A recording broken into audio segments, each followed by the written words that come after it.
जहरीले cough syrup ने 22 बच्चों की ले ली जान।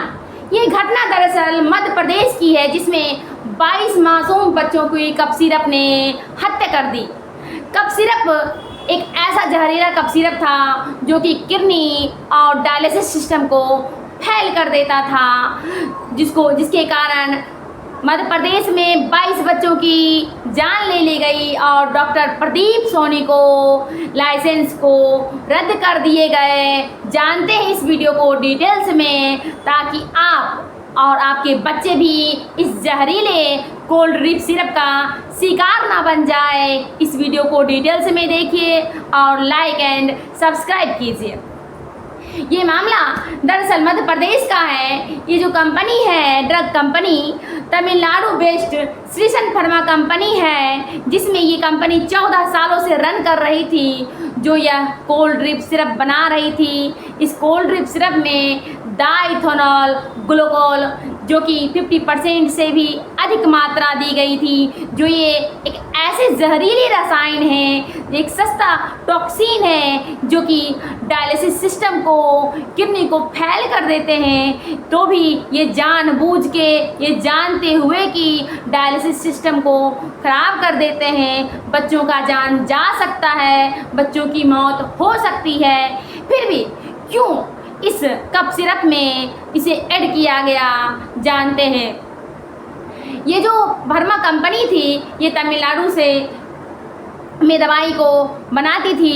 ये जो कंपनी में 14 सालों से रन कर रही थी और 50% से भी अधिक इसमें जहर की मात्राएं पाई गई, जिसके कारण 3 मासूम बच्चों, 5 साल से कम छोटे छोटे बच्चे को ये कफ सिरप दिया गया, जिससे 22 बच्चों की मौत हो गई। क्या इससे पहले भी ये घटना हुई थी? हाँ, इससे पहले भी ये घटना हुई थी। ये घटना इंडिया में हुई थी, जिसमें इंडिया की मेडिसिन थी। 70 बच्चों की यही कोल्ड ड्रिप सिरप के कारण, जहरीले दवाई के कारण मौत हो गई थी। फिर भी इस पे ना WHO ने कोई एक्शन लिया, ना सरकार ने कोई एक्शन लिया।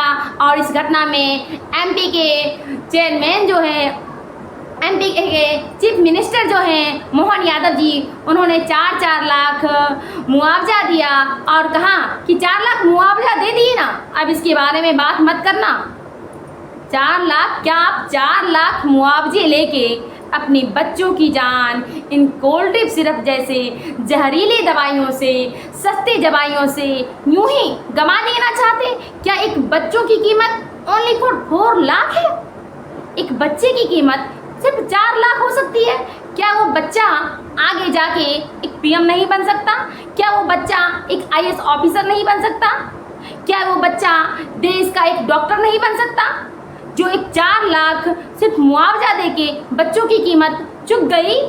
MP के जो चीफ मिनिस्टर मोहन यादव जी हैं, इन्होंने कहे 4 लाख मुआवजा हो दे दिए ना, इसकी बातें अब नहीं करना, इसकी बातें अब नहीं करता हूँ। जानते हैं ये पॉइजन सिरप की असली सच्चाई क्या है, ताकि आप और आपके बच्चे इस जहरीले कोल्ड ड्रिप सिरप का शिकार न बन सके। दरअसल ये घटना 31 अगस्त 2025 की है, जो कि बच्चा अपसेड जो था, 3 साल का एक बच्चा था, जो कि सर्दी और जुकाम से, नॉर्मल सर्दी जुकाम हुई उसके माता पिता ने डॉक्टर के पास ले गए। डॉक्टर ने कोल्ड ड्रिप सिरप लिखी। कोल्ड ड्रिप सिरप जैसे ही उस बच्चे को दी गई, बच्चे जो थे काफ़ी परेशान हुए, आंखें लाल लाल होके सूजने लगी, दर्द से चिल्लाने लगा, चीखने लगा, परेशान होने लगा।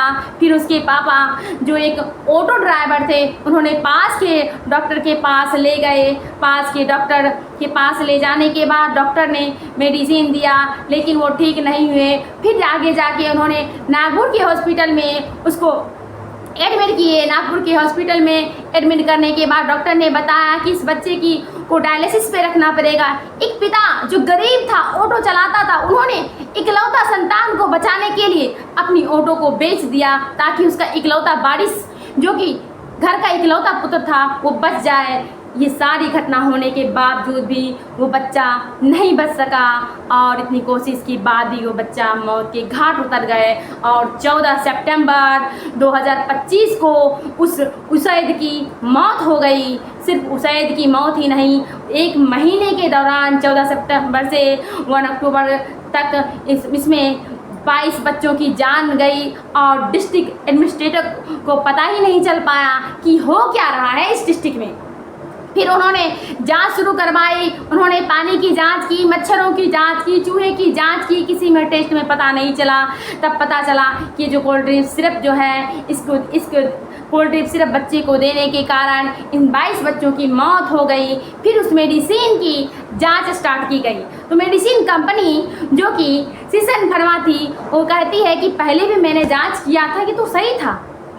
तो फिर जब जांच में पता चली, सैंपल बदल लिए गए थे, जब जांच में लाया गया तो सैंपल को बदल लिए गए, फिर से सैंपल लेके फॉरेंसिक रिपोर्ट में ये पता चला कि वो जो कोल्ड ड्रिंक सिरप था उसमें DEG डाइथेनॉल ग्लाइकोल इथेनॉल मिला के 50% से भी ज़्यादा मिला के एक जहरीला रसायन बनाया गया, जो कि बच्चों को ये मौत का घाट उतार दिया गया। 14 साल से ये कंपनियां चल रही थी, ये जानलेवा दवाई बना रही थी 14 सालों से। कहाँ थी WHO की कंपनी, कहाँ थे JP नड्डा जी, जो इन्होंने इसे चेक नहीं किए? क्या हमारे देश में ऐसे ही सस्ते खतरनाक रसायन से मेडिसिन बनते रहेंगे? आम पब्लिक के छोटे से मासूम बच्चे की जो देश का भविष्य है वो ऐसे ही जान गंवाता रहेगा, तो फिर क्या होंगे हमारे देश में? ज़रा सोचिए, फिर क्या होंगे हमारे देश में? किस कगार पे हमारा देश आएगा? जो कि सबसे बेसिक नीड है मेडिसिन, स्वास्थ्य, उसके साथ छेड़छाड़ किया जा रहा है। उसमें गलत दवाइयाँ बनाई जा रही है, सस्ती कंपनियों की दवाइयाँ बनाई जा रही है। जब टेस्ट किया गया तो उसमें पाया गया कि उसमें जो ड्रग थे, रसायन थे जो थे, वो गैस स्टोव पे पिघल रहे थे, कीड़े मकोड़े मर रहे थे। और क्या पाया गया पता है? वहाँ पे मशीनें जो थी जंग लगी हुई थी और वहाँ पे वर्कर जो काम कर रहे थे वो वर्कर बिना ग्लव्स के काम कर रहे थे। जरा सोचिए, बिना ग्लव्स के जंग लगी मशीन और कीड़े मकोड़ों से मिला हुआ मेडिसिन यदि आपके घर में जाता है तो क्या आपके बच्चे, आपका परिवार सुरक्षित है? मुझे बताइए। इसमें 48.6% जहरीले रसायन पाए गए, जिसके कारण उन बच्चों की मौत हो गई। क्या आप अपने परिवार को बचाना चाहते हैं तो कमेंट कीजिए और सरकार से, WHO कमेटी से अपील कीजिए कि सारी दवाइयों की, सारी फार्मा कंपनियों का चेक किया जाए, वेरिफिकेशन किया जाए, उसके बाद उसे लाइसेंस दी जाए ताकि आम पब्लिक को वो दवा बेच सके। ऐसी ही दवाई नहीं बेची जाए ताकि सारे पब्लिक ऐसे ही अपनी मौत के घाट उतरते रहे।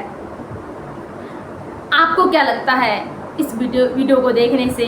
क्या ये घटना जान बचाने वाला था बच्चों का कि यूं ही जान गंवा दिया गया? हेल्थ मिनिस्टर जो थे JP नड्डा जी क्यों नहीं सही से दवाइयों का जांच करवाते हैं? और पूरी तरीके से जांच होनी चाहिए और सबको न्याय मिलना चाहिए, सबको न्याय मिलना चाहिए। Thank you for today. जय हिंद, ऑल ऑफ यू।